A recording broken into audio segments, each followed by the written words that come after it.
വിദ്വേഷ പരാമർശത്തിൽ ബി.ജെ.പി നേതാവ് പി.സി. ജോർജിന്റെ ജാമ്യാപേക്ഷയിൽ വിധി നാളെ. ഇരാറ്റുപേട്ട മജിസ്ട്രേറ്റ് കോടതിയിൽ ജാമ്യാപേക്ഷയിലുള്ള വാദം പൂർത്തിയായി.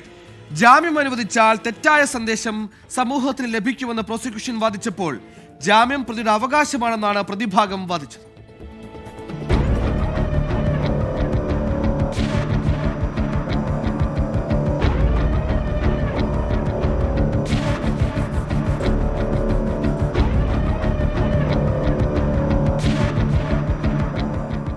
പി.സി. ജോർജിന്റെ ജാമ്യാപേക്ഷയിൽ ശക്തമായ വാദപ്രതിവാദങ്ങളാണ് ഈരാറ്റുപേട്ട കോടതിയിൽ നടന്നത്.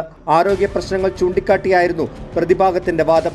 75 വയസ്സുള്ള പി.സിക്ക് ആരോഗ്യ പ്രശ്നങ്ങളുണ്ടെന്നും വിദഗ്ധ ചികിത്സ വേണമെന്നുമായിരുന്നു പ്രധാനമായും പറഞ്ഞത്.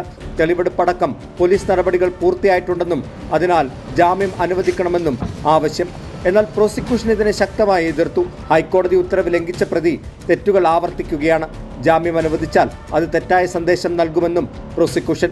പി.സിയെ ഒരു ദിവസമെങ്കിലും ജയിലിൽ കിടത്തണമെന്ന് പരാതിക്കാരന്റെ അഭിഭാഷകനും വാദിച്ചു. ഇന്ത്യയിൽ രാഷ്ട്രീയ നേതാക്കൾക്ക് കേസുകൾ പതിവാണെന്ന് പ്രതിഭാഗത്തിന്റെ മറുപടി.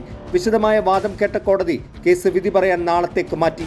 കീഴടങ്ങിയതിന് പിന്നാലെ നൽകിയ ജാമ്യാപേക്ഷ കോടതി തള്ളിയിരുന്നു. കൂടാതെ മുൻകൂർ ജാമ്യാപേക്ഷ കീഴ്ക്കോടതിയും ഹൈക്കോടതിയും തള്ളിയതാണ്.